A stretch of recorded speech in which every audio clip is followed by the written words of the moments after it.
Ako si Mai, Tobong Zambales. Meron akong nais na ibahaging kwento. Hango ito sa tunay kong karanasan. Nung dalaga pa lamang ako.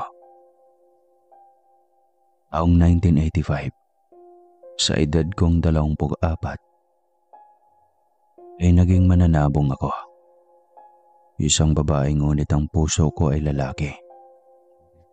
Simula nang mag-7 taon ako, ay doon ko talaga napatunayan na tomboy ho ako. Ang tanging libangan ko ay ang pagmamanok sa buong buhay ko. Aminin kong maraming nagdangkang ng ligaw sa akin. Ngunit ang palagi kong sinasabi ay, hindi pwede dahil hindi tayo talo. Babae ang aking hanap. Kapag kasi yan ang palagi kong sinasagot, ay natatawa na lang sila. Pero hinahayaan ko na lang. Sa katunayan nga ay marami na akong naging girlfriend. Pero ang lahat ng iyon ay aking pinaglalaruan. Aba, tibay. Sabi nga ng mga kaibigan kong sila Benji at Kalo, mas maganda pa raw ako sa mga nagiging girlfriend ko. Kaya ayon, binibray ko na lang. Dahil ang mas mahal ko ay ang aking manok na si Juan. Oh, saan ka naman galing, bata ka? Kanina ka pa hinihintay ng nanay mo. Kanina pa naririndang tenga ko roon. Kung maaari lang, ay magpakita ka sa kanya. Wika ng aking ama. Itay, alam mo namang si nanay, parang Armalite yun. Parang puwit ng manok ko yun, na kahit anong gawin hindi tumitigil kakaputak. Ngising sagot ko sa aking ama. Ay, naku kang bata ka. Kapag narinig ka na naman nun, kasi siguro ko sa'yong pupokpokin ka na naman ng tabo sa ulo nun. Suway ng aking ama. Itay, hayaan mo si nanay. Alam mo naman ang pangsuhol doon. Kapag pinakitaan ko ng pera yon, nasisiguro kong titigil iyon. At isa pa, pagsisilbihan ako nun pati ikaw. Ngising sambit ko sa aking ama. Napapailing na lamang ang aking ama sa aking mga pinagsasabi. Sa totoo lang ay biruan lang namin ni tatay yon kapag hindi nakaharap ang aking ina. Kapag nandyan naman ay tiklop ang aking ama. Dahil siguro sa maladragon ang bunganga nito. Kahit ganun ay mahal na mahal nila ang isa't isa. Minsan lang hindi sila nagkakaunawaan. Pero kahit ganun ay nagkakaayos rin sila. Tanor, andyan na ba si Mai? Sigaw nito. Nagkatingin na naman kami ng aking ama. Hanggang muli na naming narinig ang pagsigaw nito. Naikinagulat ng aking ama. Kaya naman napapiyok-piyok itong sumagot. Napabuntong hininga na lamang ako. Hanggang sa pinuntahan ko na lamang ang aking ina. Oh, bakit ngayon ka lang? May, kibabae mong tao. Sinabi ko siyang tumigil ka na sa pagsasabong. Gawaing lalaki yan. Tignan mo ang ganda-ganda mo tapos magtotomboy ka. Balang araw magkakaroon ka rin ng kasintahan. Sermon ng aking ina. Sa totoo lang ay natatawa ako. Dahil alam kong ayaw ni nanay sa napili kong kasarian. Ngunit wala ito magagawa dahil yun ang aking gusto. Si inay naman no, ilang beses kong sasabihin sa inyo na lalaki po ang puso ko. Tsaka ano naman ho kung nagsasabong ako? Kanay, sinusunod ko na nga ho, huwag gupitin ang buhok ko tapos pati pananabong ko ay pipigilan ninyo. Malungkot kong turan. Ay nako, ano ka bang bata ka? May, sayang ang matris mo kung hindi ka mag-aanak. Kung maaari lang hahanap ako ng bata o matanda para ipakasal sa'yo. Sambit nito. Napapailing na lamang ako at natatawa sa pinagsasabi ng aking ina. Kaya para tumigil ito, binigay ko ang supot na dala-dala ko at dinukot ko rin sa aking bulsa ang 5,000 piso. At iniabot ko rito. Nagniningning naman ang aking ina. Ang galit sa kanyang mukha ay napalitan ng saya. O inay, ito na lamang ho. Bumili kayo ng grocery at damit ninyo. Ngiting sambit ko. Ay salamat anak. Panalo na naman ba ang manok mo? Abay ang galing. Mukhang pera talaga. Masayang wika ng aking ina. Oo kanina nay. Sabi mo tumigil ako pa sa pagsasabong. Sige ho. Susundin ko na ho kayo. Ngising sambit ko. Nalaki naman ang mga mata ng aking ina, napapailing. Hindi anak. Wag. Alam mo naman na palagi kang nananalo tapos titigil ka. Sambit nito na nag-aalala na baka totohanin ko nga ang aking sinabi. Akala ko ba inay titigilan ko na? Di ba sabi mo, gawaing panlalaki iyon? Kaya hayaan nyo, titigil na ho ako para sa inyo. Ani ko na nagkukunwaring malungkot. Ay anak, alam mo naman si nanay, hindi ba? Ganito lamang si nanay. Nag-aalala ako sa iyo dahil maghapon kang hindi umuwi. Pagpasensyahan mo na si nanay anak ha. Paghingi nitong paumanhin. Mukhang pera talaga. Manguna lamang ako at niyakap ko ito. Pagkatapos ay naghanda na ito ng makakain at malambing na tinawag ang aking ama. Masaya kaming nagsalo-salong kumain hanggang sa matapos kami. Nagpaalam naman na ako na matutulog dahil maaga ako bukas. Nakangiting sumang-ayon naman ang aking mga magulang.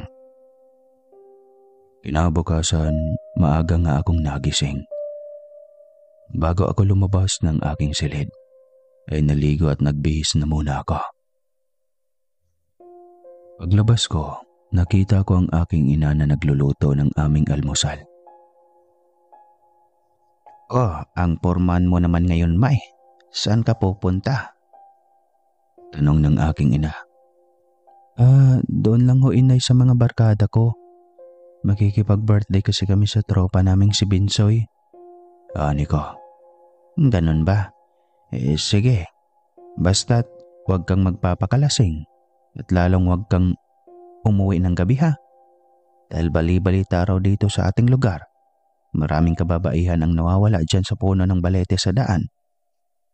Sabi pa nila, magaganda daw ang kinukuha. Kaya anak, sana naman makinig ka ha.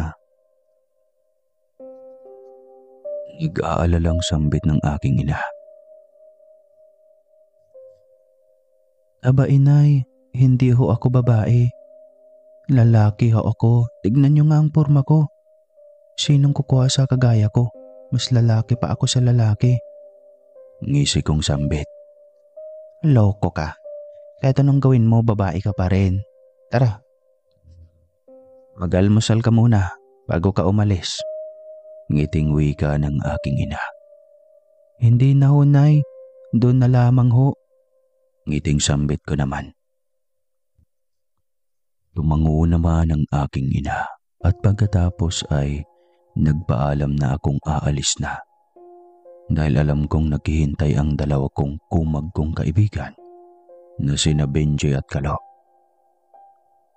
Tumungo ako sa aming tambayan at hindi nga ako nagkamali.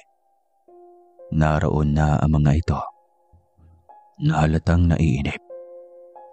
Nang makita nila ako ay nabuhayan sila. Salamat naman may nakarating ka rin. Bakit ang bagal mo naman?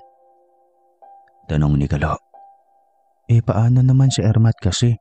Ang daldal. Biruin mo. Pinayuhan ako na mag-iingat at huwag magpapagabi. Baka raw magaya ako sa mga babaeng nawawala. Alam mo yun, babae raw. Eh, tingin mo nga, ang gaya ko, di ba? Panlalaki. Kaya sino magtatangka sa akin? Eh, mas lalaki pa ako sa lalaki. Ngising sambit ko na may papogi-pogi points pa. Nagsitawa na naman ang dalawang kumag dahil sa aking mga pinagsasabi. Pero May, wala namang masama sa sinabi sa'yo ng airmats mo. Ang ganda mo kaya, kahit ganyan ang suot mo. Eh kasi kahit saan ang gulo, pagbalik-balik ta rin pa babae ka pa rin. Sambit naman ang kaibigan kong si Benji. Sa totoo lang, ito ang kaibigan kong sweet at maalalahanin. Kabaliktaran naman ito si Kalo, na bukod sa babaero, kalog na kalog. Oo nga naman kasi May, tama si Benji. Hindi na magbabago iyon. Alam mong kaganda-ganda mo. Kahit ako maging nanay mo, hindi kita papayagan. Kung kailangan kitang isilid sa kahon, gagawin ko. Merong wika ni Kalo na tatawa-tawa pa. Loko, kung ikaw ang magiging nanay ko, wag na lang. Pero ikaw naman, Benji, huwag ka nga mag-alala sa akin. Bakit? May gusto ko ba sa akin kaya nag-aalala ka? Ngising sambit ko. Kita ko ang gulat at pamumula ng pisngi nito. Marahil alam kong may pagtingin ito sa akin kahit hindi nito aaminin. Ano ka ba? Para kang ewan. Puro ka kalokohan. Utal na sambit ni Benji at hindi maidiretso ang tingin sa akin. Hoy Benji, wag ako. Ito lang sasabihin ko sa'yo. Hindi tayo talo. Babae rin ang hanap ko. O baka naman bakla ka. Kaya nagkakagusto ka sa katulad ko. Panunukso ko. Loko, hindi ako ganon. Tipid nitong sagot na may pakamot-kamot pa sa kanyang ulo. O tama na yan. Mamaya magkatuluyan nga kayo. Tara na. Baka naghihintay na si Binsoy sa atin. Sabat naman ni Kalo. Tumangon na lamang kami at pagkatapos ay agad na rin kaming umalis dahil tatanghaliin kami. Pagdating namin roon ay nagsihiyawan na ang mga naroroon, lalong-lalo na ang mga babae. Happy birthday, Binsoy. Ang tanda na natin ha, biruin mo. 1 taon na lang, aalis ka na sa kalendaryo. Tapos, wala ka pang girlfriend. Ngiti kong sabi dito. Ay, ikaw talaga May.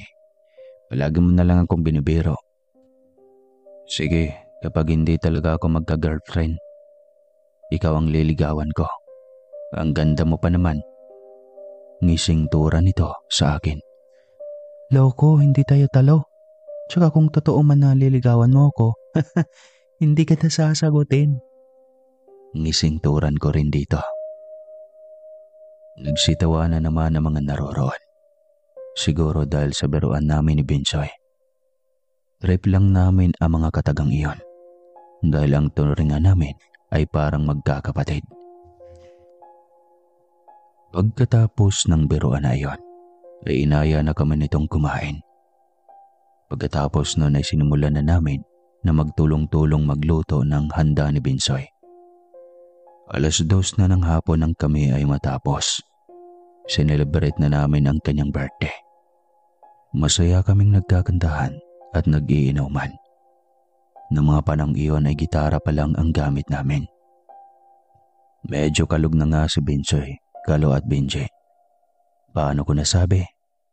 Dahil nakikita ko ang mga babaeng hinaharot nila. Ako naman ay abalang nagtatagay mag-isa at kumakanta-kanta. May lumalapit mang babae sa akin ay hindi ko binibigyang pansin. Hanggang sa hindi ko na malayang gabi na pala. Naalala ko ang bilin ng aking ina na umuwi ng maaga. Kaya naman nagpaalam na ako kay Kalo. Dahil ito na lamang ang natira sa inuman. Dahil ang dalawa ay kanya-kanya ng pasok sa loob ng bahay ni Binsoy. Dala ang mga babaeng kasama nito. Pasuray-suray akong naglalakad sa madilim na daan habang bitbit ang isang bote ng Vernon na tinutungga ko pa hanggang sa makarating ako sa gitna ng daan kung saan nakalagak ang malaking puno ng balete. Habang ako ay papunta roon, nandidilim na noon ang aking paningin, dala ng pagkahilo. Inaaninag naman akong nakatayong tao roon. Alam kong lumiliwanag ang kasuotan nito. Hindi ko maaninag ang itsura nito dahil sa matindi ang lasing ko sa mga oras na iyon. Hanggang sa doon na lamang ako bumagsak. Pero ramdam kong may mga bisig na sumalo sa akin. Hinayaan ko na lang dahil sa matinding kalasingan ko. Pagmulat ko ng aking mga mata, ay may napansin akong kakaiba. Para akong nasa isang paraiso dahil sa ganda ng paligid.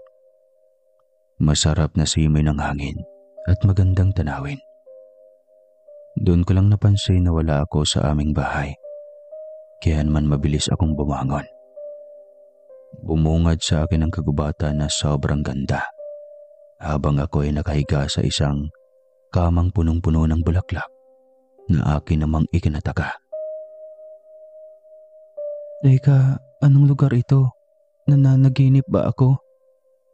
Para akong nasa ibang mundo. Anong lugar to? Sambit ko sa aking sarili. Sinasampal-sampal ko pa ang aking muka. At kinukurot-kurot ko pa ang aking balat. Kaya naman doon ko napatunayang hindi pa naginip ang lahat ng ito.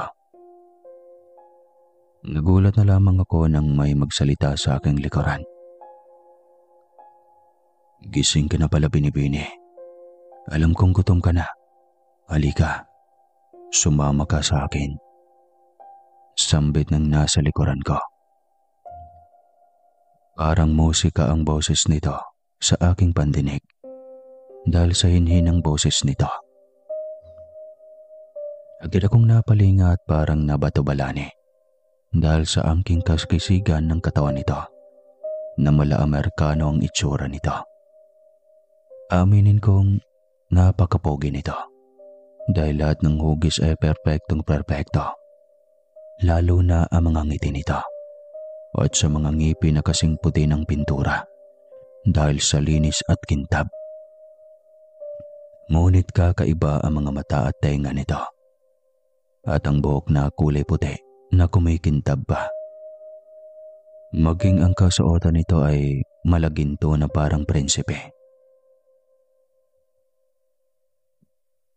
Ayos ka lang, Binibini.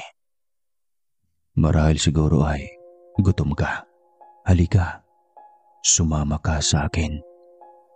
Ngiting sambit nito. Sino ka ba? Anong lugar ito? Utal kong tanong dito.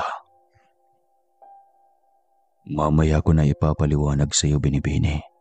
Halika, kumain ka muna. Sambit nito. Tumanguna lamang ako. Hindi na ako sumagot pa. Dahil kumukulo na rin ang aking tiyan. Kaya naman agad akong bumangon at sumunod na lamang sa kanya. Ang ganda naman dito sa inyo. Anong lugar ba to? Bakit parang paraiso? Tanong ko rito habang pinagmamasdan ang paligid. Narinig ko naman ang mahinang pagtawa nito bago nagsalita. Ngunit nananatili lamang itong nakatalikod habang patuloy na naglalakad. Nandito ka sa aming mundo. Hindi mo ba naalala? Hindi ko akalaing lasinggera ka pala, Binibini. Sambit nito. Aha, wala namang masama roon. Ano palang pangalan mo? At saka anong mundo to? Hello, nasa Earth tayo at iisa lang ang mundo ng mga tao. At isa pa, nasa Pinas tayo, no? Pagpaprangka ko rito. Dahil hindi ako sanay na binibiro nino lang, lalo na kung hindi ko kilala. Alam kong hindi mo ito alam. Bueno, hayaan mo na. Ako pala si Zaktek, isang prinsipe ng mga engkanto. Sambit nito. Saglit akong napahinto at napahawak sa aking tiyan dahil tawa ako ng tawa. Pagkaramdam ko isa itong baliw dahil kung ano-ano ang mga pinagsasabi. Baliw ka pala eh. Sayang ang oras ko sa'yo. Sige na, uwi na ako. Baka hinahanap na ako ng airmats ko. Ano ba uli ang pangalan mo? Zachik ba? Kakaibang pangalan. Parang tunog saltik sa ulo. Tila ako iyong pinagtatawanan. Naintindihan kita. Kung hindi ka naniniwala, ay ayos lamang. Ikaw si Mai, hindi ba? Saka hindi Jachik ang pangalan ko, kundi Zatik. Andito ka sa karian ko sa mundo ng mga immortal. Tura nito. O siya. Naniniwala na ako pero maiba tayo. Nasang lugar pala to? Dinala ba ako nila Binsoy rito o baka barkada mo iyon tapos pinagtitripan niyo lamang ako? Ngising sambit ko. Hindi kita binibiro, binibining Mai. Hindi ka rin basta-basta makakaalis rito. Siguro ay kumain ka muna bago ka bumalik sa inyong mundo. Sambit nito. Ako naman ay nagtaka.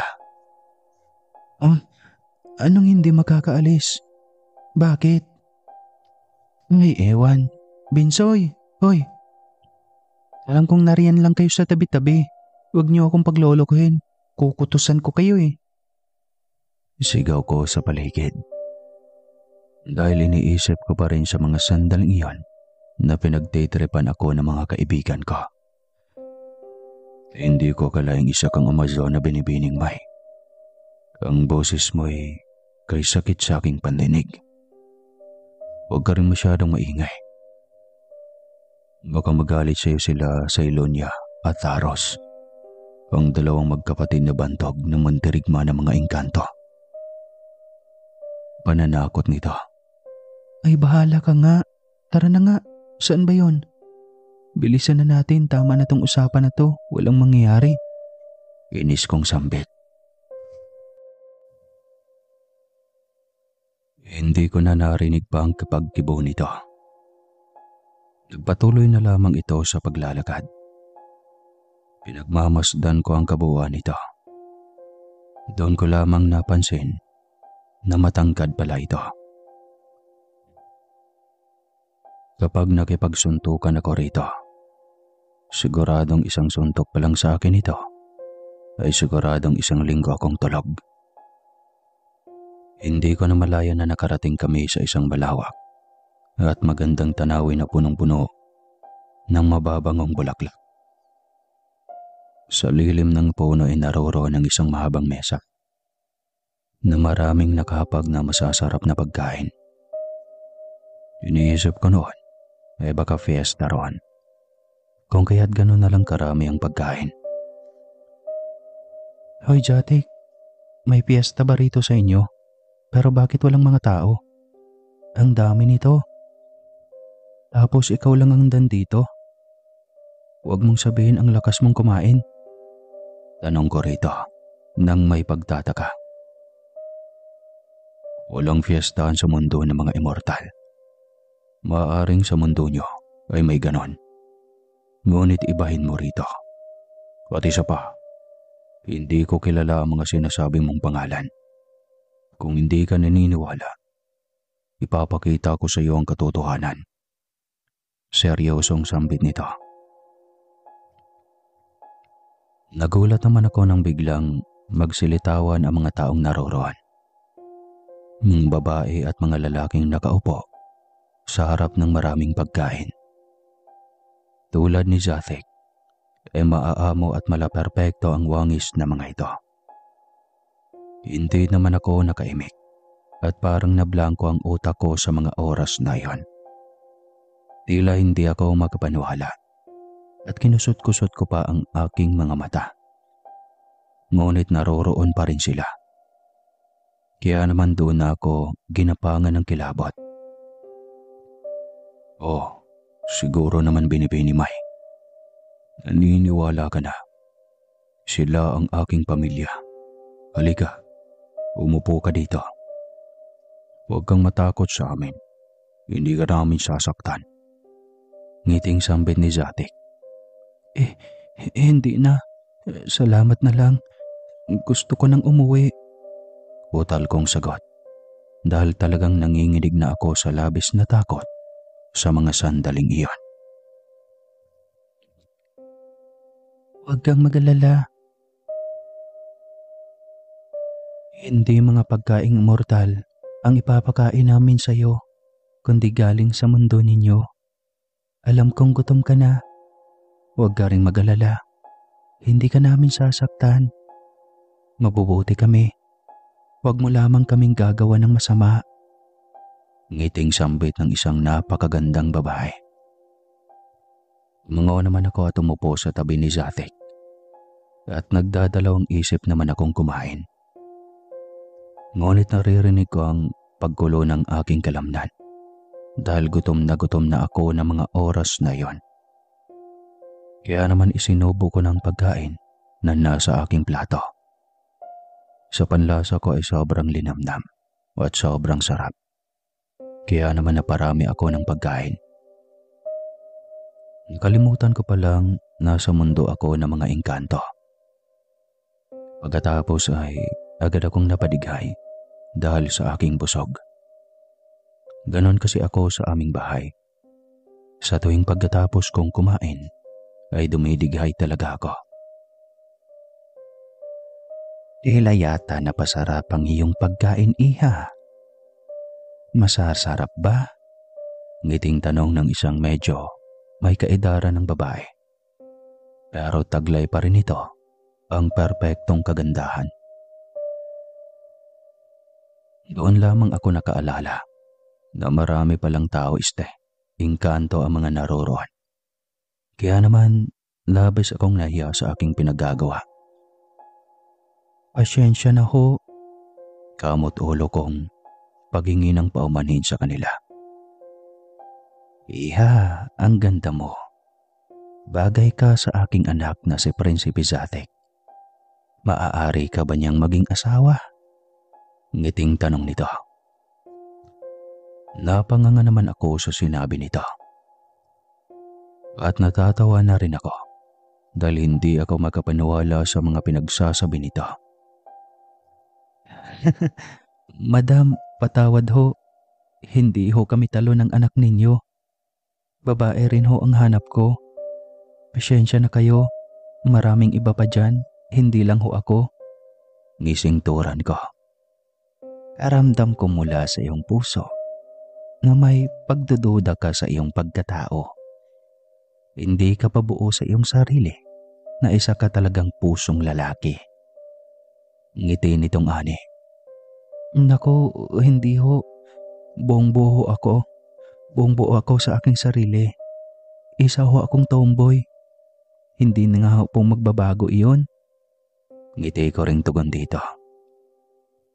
Natatawa naman ang mga naroroon. Maging si Zatik ay nakatingin rin sa amin ng kanyang ina. Magbabago ka pa. Hindi pa huli ang lahat. Alam kong nabighani ka na sa taglay na kagasigan ng aking anak. Ibibigay namin ang iyong mga nais. Kayamanan, palasyo. Basta't makipag-isang dibdib ka lamang sa aming anak. Sambit pa nito. Hindi naman ako nakakibo nang sinabi nito. Na pati kayamanan na ipagkakaloob nito sa akin. Doon ko na lamang naalala ang aking mga magulang na sigurado nang nag-aalala na sa akin. Gusto ko na ho munang makapag-isip-isip at umuwi muna. Siguradong nag-aalala na po kasi ang ermat ko, madam. Pwede ho ba? Tanong ko sa mga ito.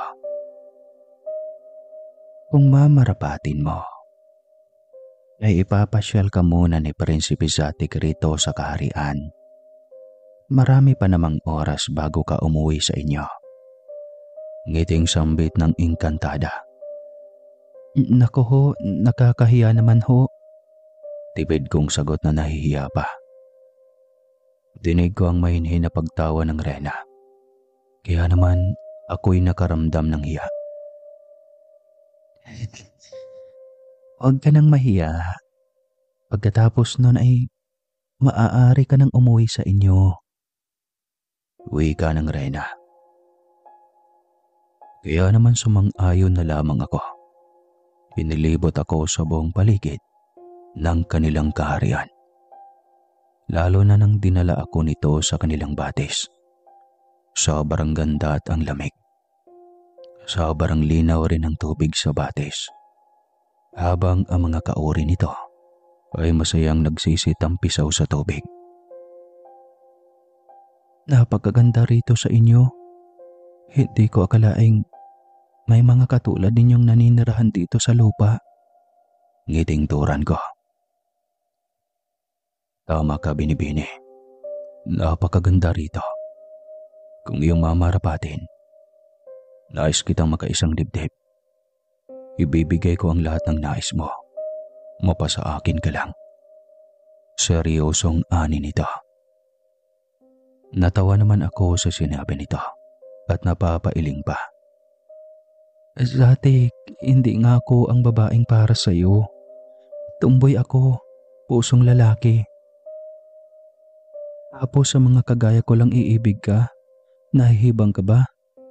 Gusto mo bigyan na lamang kita ng chicks? Siguradong papatusin ka nun. Kasi ako, hindi eh. Ngising sambit ko sa kanya. Kahali-halina ka talaga, Binibini. Hindi ako namimili. Kung sino ang aking matapuhan, ay gusto kong mapasakin. Kaya kong baguhin ang pagiging matigas ng iyong puso. Maniwala ka sa akin. Ngiting tura nito. Nagulat naman ako nang bigla nitong hinawakan ang aking muka. Ramdam ko ang lambot ng kanyang balat at kakaibang lamig.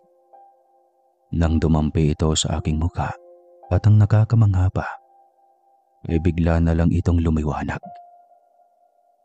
May naramdaman naman akong kakaiba sa aking sarili. Pagkatapos naming mamasyal, ay bumalik na nga kami sa kanilang kaharian. Pagkarating namin doon kung saan nakaupo ang Reyna, ay agad ako nitong tinanong. Kumusta ang iyong pamamasyal, iha? Tila ramdam kong sa iyong ikay masaya. Kung gugustuhin mo lang ay maaari kang habang buhay manirahan dito. Ngiting sambit nito. Saglit akong napaisip at nagtatalo ang damdamin ko kung mananatili ako roon.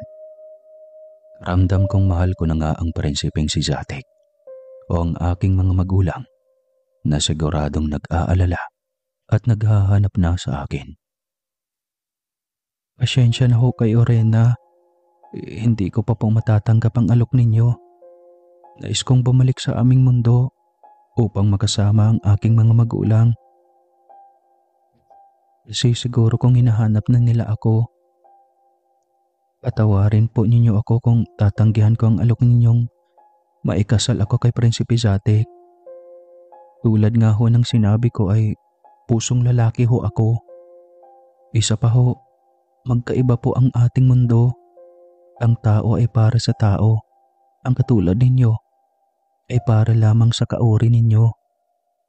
Hindi po maaaring magsama ang dalawa na magkaiba ang mundong ginagalawan. Sambit ko sa Rena. Alam kong napakabusilak ng iyong puso. Kay swerte ng iyong magiging kapareha.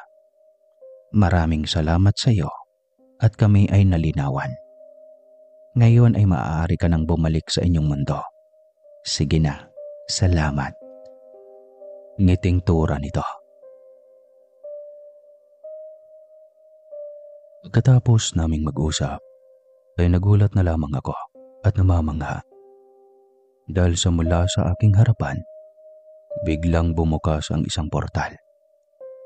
Pero bago pa man ako tuluyang umalis, ay nagsalita ito. Gusto kong dalhin mo ang 2 supot na ito. Nais kong ipagkaloob mo ito sa iyong mga magulang. Wala itong kapalit, iha. Sige na. Ngiting sambit ang ina ni Zatek. Nagdadalawang isip pa akong tatanggapin ko ito.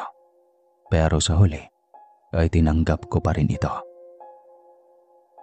Ilaon ay nagpasalamat nga ako bago pumasok sa isang portal. Ramdam ko ang parang magnet nang ako higupin ito. At hindi ko na alam ang sumunod na nangyari. Hanggang sa nagulat na lamang ako na naroon na ako sa daan. Siguradong madaling araw na yon dahil pabukadgad na ang liwanag ng araw. Nagmadali akong naglakad hanggang sa makita ko na ang bahay namin. Nagtataka ako kung bakit sa ganong oras ay maraming tao. Kaya naman itinago ko ang 2 supot na kulay itim sa aking bulsa. Rinig na rinig ko ang mga tao roon sa kanilang pinag-uusapan. Nakita ko rin ang sasakyan ng mga pulis at barangay sa aming bakuran. Labis naman akong nag-alala. Iniisip kong baka may nangyari sa aking mga magulang. Nang makalapit ako ay maraming kumpulan sa loob at alam kong hindi ako makakasiksik agad. Nakita ko ang pulis na kausap ng aking ama at ina na lumuluha. Aling Larma, patawad ho. Hindi pa rin namin mahanap ang anak ninyong si Mai, tulad ng mga babaeng nawawala. Siguro ay ganun ang nangyari sa kanya. Base sa mga kaibigan niya, ang huling magkakasama sila, umuwi na raw si Mai rito. Nag-iimbestiga na kami sa mga kaibigan niya, ngunit ni isa ay wala kaming mahanap na ebidensya. Kaya nananatiling palaisipan sa amin. Sinuyod na ho namin ang lahat ng kagubatan, maging ang kalapit barangay, ngunit wala ho ang iyong anak. Sambit ng isang pulis. Dinig ko ang pagagulgol ng aking ina sa mga sandaling iyon. Kung ganon, hindi na ho ba makikita namin ang anak naming si Mai? Tanong ng aking ama na lumuluha na rin. Hindi po namin alam. Ipagdasal niyo na lang sa Diyos na sana ay nasa maayos ang inyong anak. Pagpapalubag loob ng pulis. Nagsihagulgulan ang aking mga magulang hanggang sa makita ko na lamang na biglang nahimatay ang aking ina.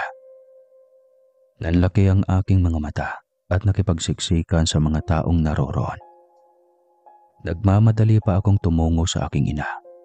Ang lahat ng tao, maging ang mga barangay, pulis at ang aking ama, ay gulat nang makita ako roon. Tabi, magsitabi nga kayo. Kita ninyong nahimatay ang nanay ko tapos nagkukumpulan kayo riyan. Galit ko pang turan.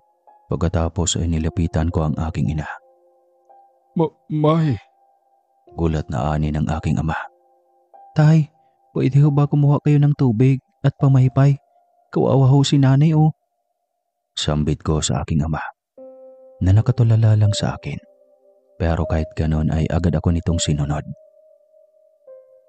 Kumuha nga ito ng tubig at pamaypay. Pagkatapos ay mabilis rin itong ibinigay sa akin. Pinapaypayan ko ang aking ina. Hanggang sa ilang sandali ay nagising na nga ito at kaagad kong pinainom ng tubig.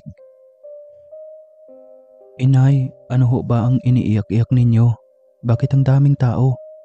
Tapos ang dami ng pulis at barangay dito. Ano ho bang meron? Takang tanong ko.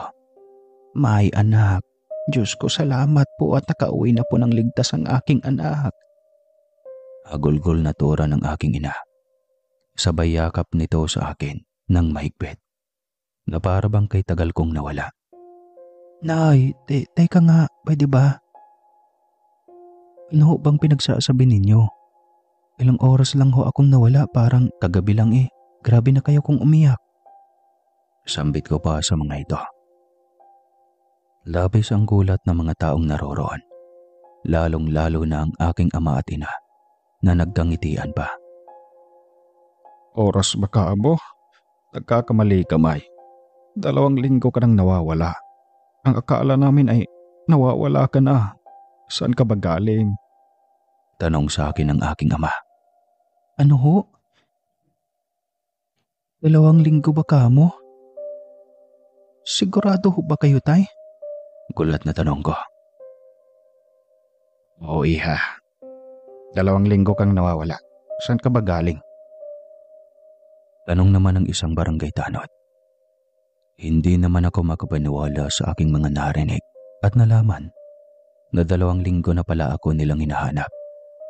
At doon ko na rin naalala ang lahat, maging kay Zatek. Ang alam ko lang ay isang gabi lamang akong nawala. Hindi ko kayo maaring sagutin.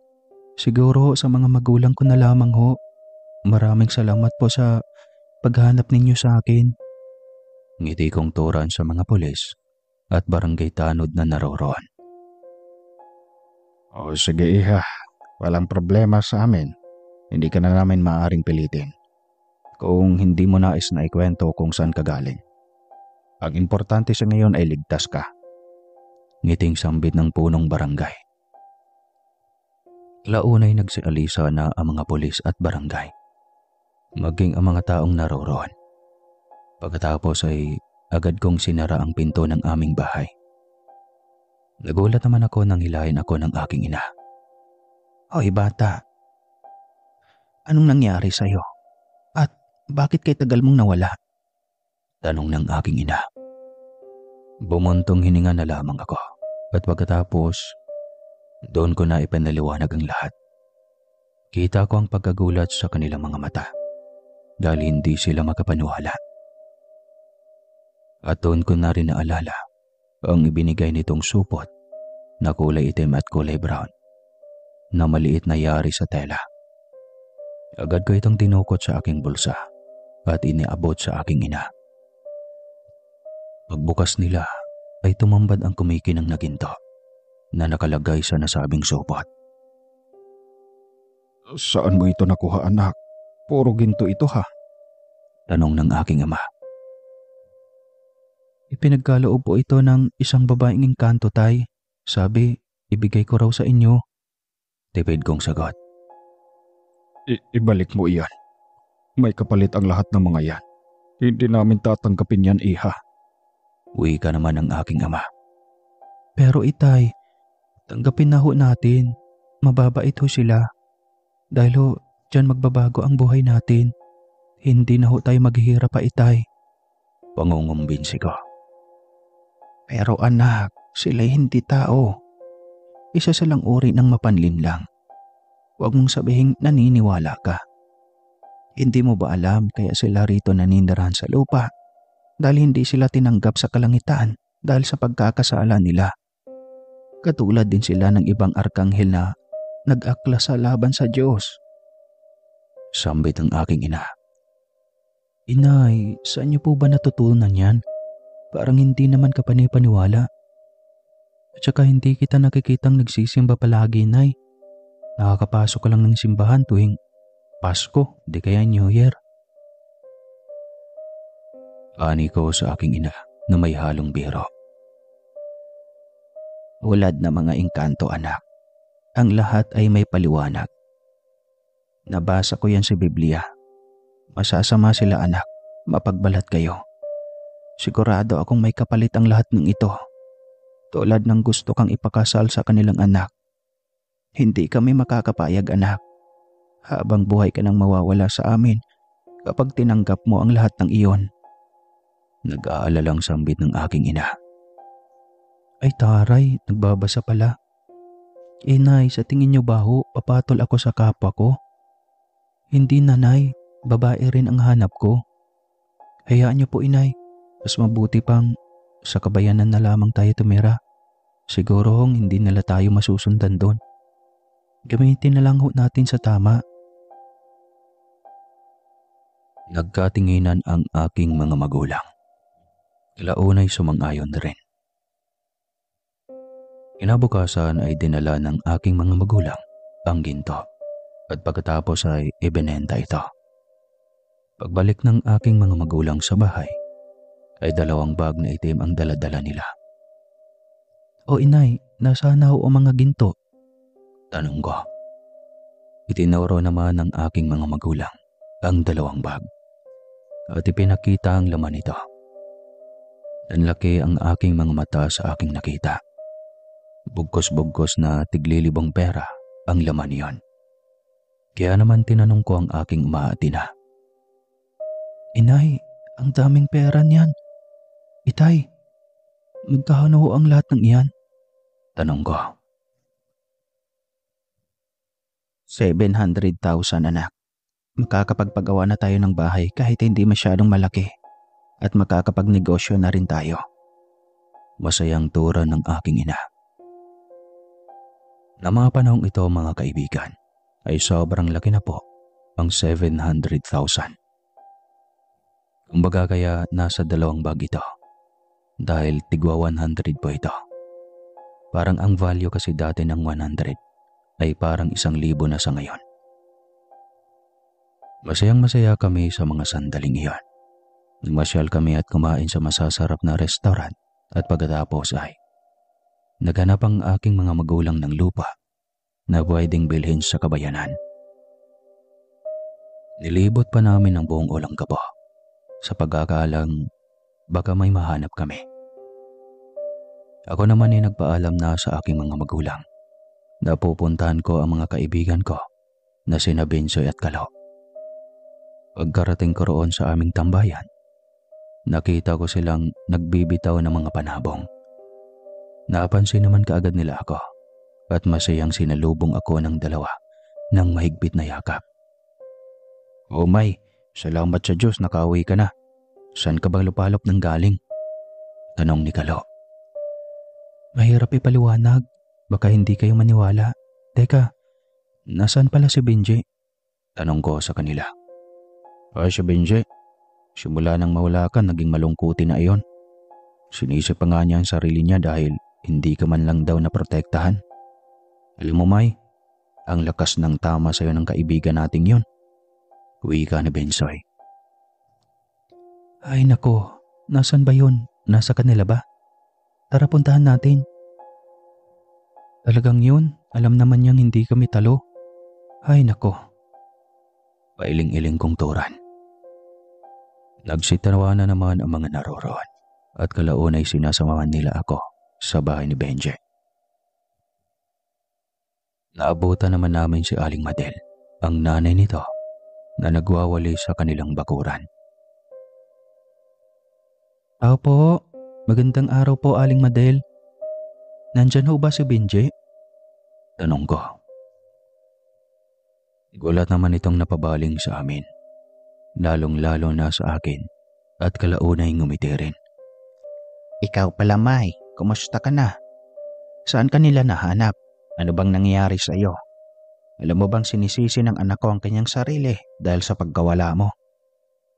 Mabuti na lamang ay narito ka na, siguradong matutuwa yun. Halika kayo, pumasok kayo rito. Ngiting turan ng nanay ni Benji. Aling Madel, isa-isa lamang ho. Talo ho ako sa inyo kapag may question and answer portion. Mahirap po kasing ipaliwanag ang mga nangyari. Baka isipin niyong nababali ho ako. Tsaka, ayos lamang ho ako. Salamat sa concern ninyo. Ngiting sambit ko. Nauna naman itong pumasok sa loob at tinatawag ang pangalan ni Benji. Hindi naman ito sumagot. Kaya naman ako nang nagpa siyang pumasok. Hindi naman sumunod sila Kalo at Binsoy. Nagulat ako nang isinarado nila ito. Nakita kong nakatalikod na nakahiga si Benji at tila dinig ko ang mahinang hagulkol nito. Kaya naman umupo ako sa kanyang higaan. Habang nakatalikod ito, bala ko kasing pagtripan ang pag-iimot nito. Iniba ko naman ang boses ko para hindi niya kaagad makilala ang boses ko. Huwag mo siyang alalahanin, Benji. Nasa mabuting kalagayan si May. Siguro patay na iyon, kaya huwag mo nang iyakan iyon. Seryosong turan ko. kahit nasa loob-loob ko ay tawang-tawa ako. Hindi totoo yan. Hindi papatay si May. Mahal na mahal ko siya. Ikamamatay ko ang pagkawala niya. Hindi ko kaya. Ayos na sa akin na maging pusong lalaki siya. Basta ang importante ay palagi ko siyang kasama. Umalis ka rito. Hindi kita kailangan. Si May ang kailangan ko at hindi ikaw. Hagulgol na tura nito. Hindi ako makapaniwala sa aking mga narinig. Totoo ngang may pagtingin ito sa akin. Mabilis akong tumayo at biniro pa ito. Muli kong ibinalik sa dati ang boses ko. O sige, sabi mo ha, aalis na ako. Bahala ka dyan. Sambit ko.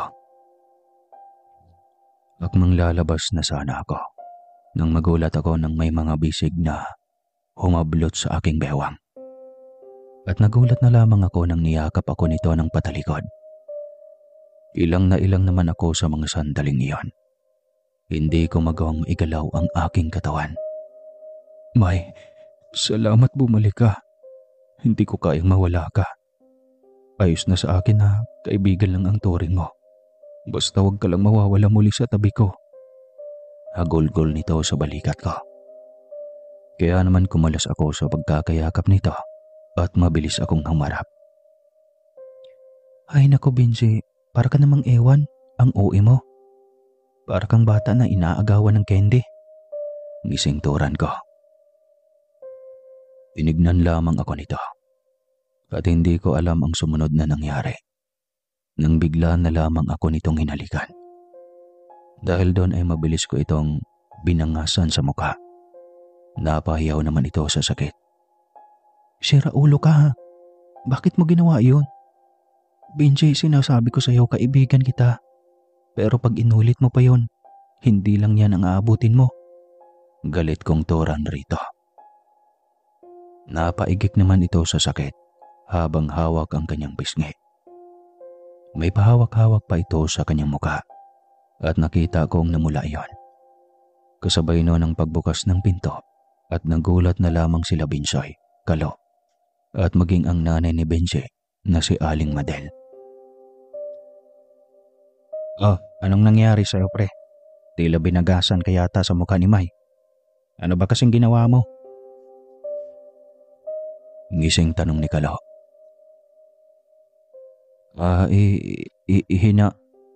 Hindi na nito na ituloy ang sasabihin. Nang bigla ko muli itong binigyan ng isang suntok na nagpadugo sa ilong nito. Tawang-tawa naman ang dalawa pa naming kaibigan at maging si Aling Madel ay tumatawa na rin na animoy kinikilig pa.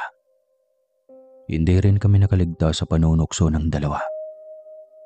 Mabilis akong lumabas ng silid ni Benji at napahawak sa aking labi. Hindi ko alam ang nararamdaman ko sa mga oras na yon. Dahil yon ang kauna-unahang halik na naranasan ko sa buong buhay ko.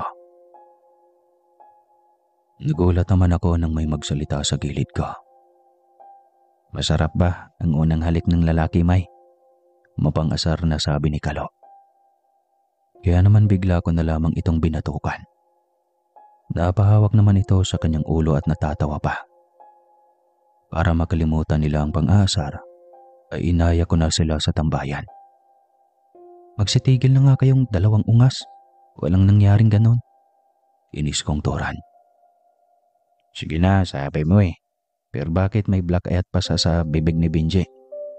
Tanong ni Binsoy.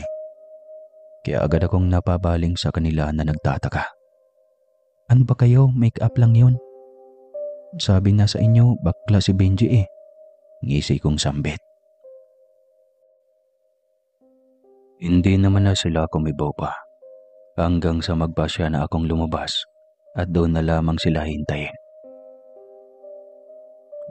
Sumama naman si Benji, pero hindi ko ito pinapansin dahil inis na inis pa rin ako sa kanya. Kanento ko naman ang lahat ng nangyayari sa akin. Sa una hindi sila naniniwala. Pero nang ipaliwanag ko ng paulit-ulit, ay doon na sila nakumbinsi, base na rin sa nawawalang kababaihan sa lugar. Na ang hinala nila ay yun na rin ang kumuha sa akin. Pagsapit ng hapon ay hinatid na nila ako pauwi sa bahay. Doon na sila nagmerienda at pagkatapos ay nagpaalam na ring umuwi. Sinabi naman ng aking ama at ina na nakahanap na sila ng lupa at doon nga kami magpagawa. Ilang linggo lang nang nagawa na rin ang bago naming bahay. Madalang lamang akong dumadaan doon sa puno ng balete dahil natatakot akong muling makita ang engkantong si Zate. Kung dadaan man ay sumasakay na lamang kami ng habal-habal. Nang sa ganun ay maiwasang makita ko iyon. Nang lumipat kami sa bagong bahay namin sa Kabayanan at doon na palaging nagpupunta ang mga kaibigan ko at doon na rin ako nag-alaga ng aking mga manok. May, sana manalo tayo bukas. Nang sa ganun ay makapunta tayo sa beach. Excited na uwi ka na, Binsoy. Sigurado naman talagang mananalo ang manok ni May. Ang galing kayang mag-alaga ng kaibigan nating ito. Sambit naman ni Kalo. Natatawa na lang ako sa kanilang mga pinagsasabi. Kaya naman kinuha ko ang tandang kong panabong at hinimas-himas ko ito habang kinakausap ni Ren. Sana bukas, huwag mo akong biguin ha. Alam kong ikaw ang magbibigay ng swerte sa akin. Ngiti kong sambit sa aking alagang manok na panabong. Ako ba, hindi ba swerte sa buhay mo? Sabat naman na tanong ni Benji.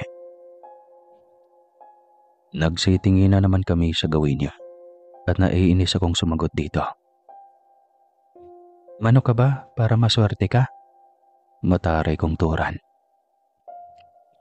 Oy pare, biruin mo. Hindi pala siya swerte, sayang. Bagay sana sila. Ngising turan ni Kalo. Aminin kong tulad ng sinabi ng Rena na engkanto, ay hindi ko pala lubos na sigurado na isa nga akong tomboy. At may ginawa rin sa akin si Zatek, kaya ramdam ko ang pagbabago sa aking sarili. Simula nang makabalik at makalipat kami sa Kabayanan, ay doon na matapang na manligaw si Benji sa akin, kahit na palagi ko itong tinatanggihan. Hindi ito marunong sumuko. Pero kahit ganon ay hindi nasisira ang pagkakaibigan namin nang dahil lang doon. O sige na, magsilayas na kayo. Maggagabi na. Delikado pa sa daan at para na rin maaga tayo bukas. Sige na. Ngiting sambit ko sa aking tatlong kaibigan. Sige May, paalam na. Sana magwagi ang manok natin ha. Good night. Ngiting sambit ni Benji. Ang dalawa naman ay halatang kinikilig na nakatingin dito. Ako naman ay hindi ko ito kinibo. Tinanguan ko na lamang hanggang sa umalis na nga sila. At nang nawala na sa aking paningin, ay agad na rin akong pumasok nang sa ganun ay maghapunan na. Pagsapit ng 8:00 ng gabi, ay nagpaalam na akong matutulog na. Anak, matanong lang kita. Ramdam namin ang pagbabago mo, lalong-lalo na simula nang ligawan ka ni Benji. May gusto ka na ba sa kanya? Inay, ano ho bang tanong yan?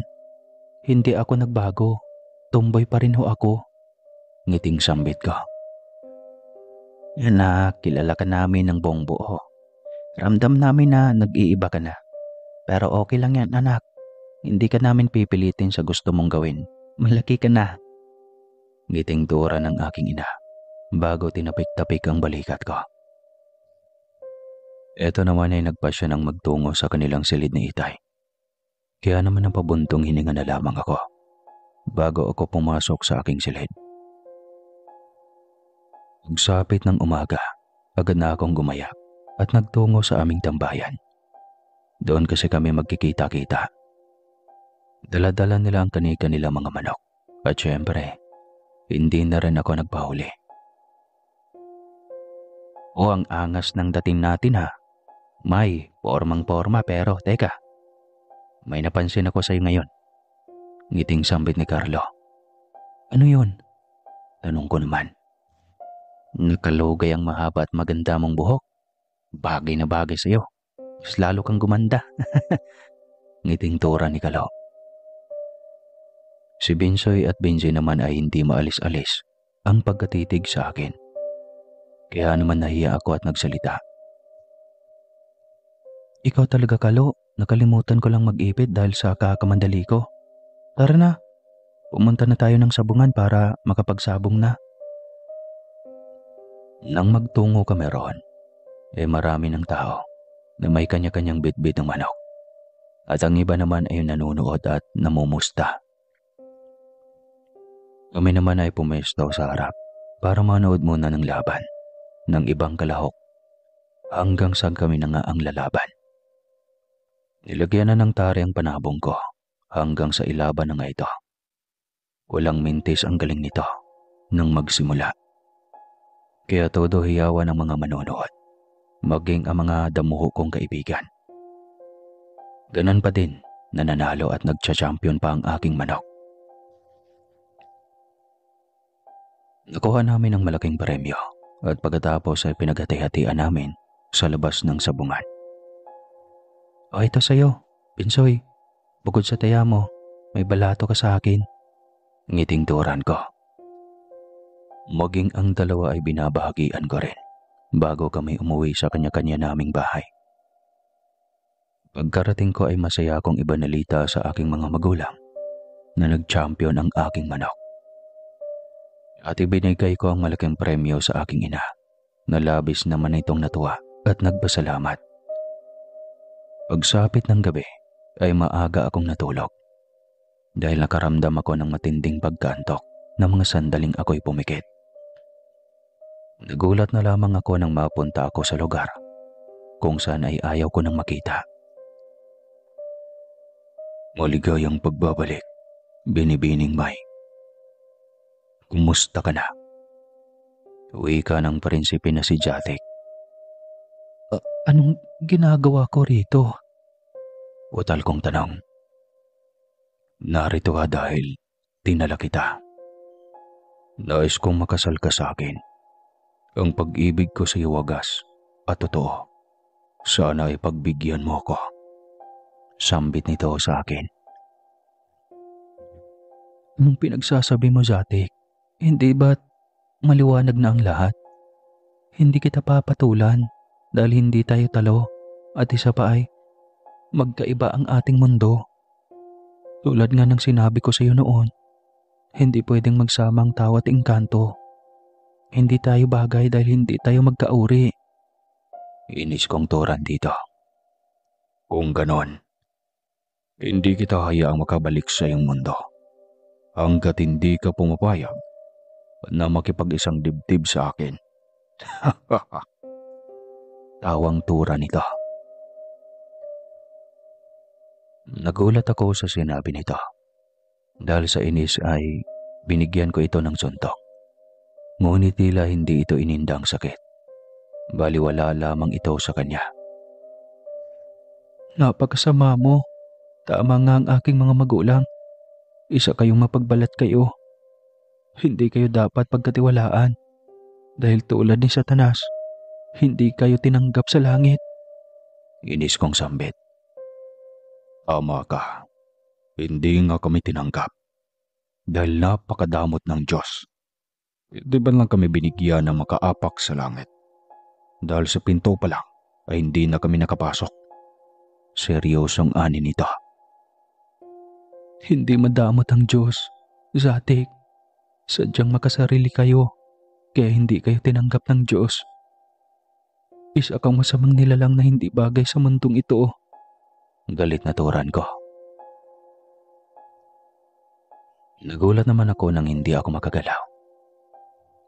Tila nakatali ako, pero hindi ko makita. Hanggang sa lumutang ako sa ere.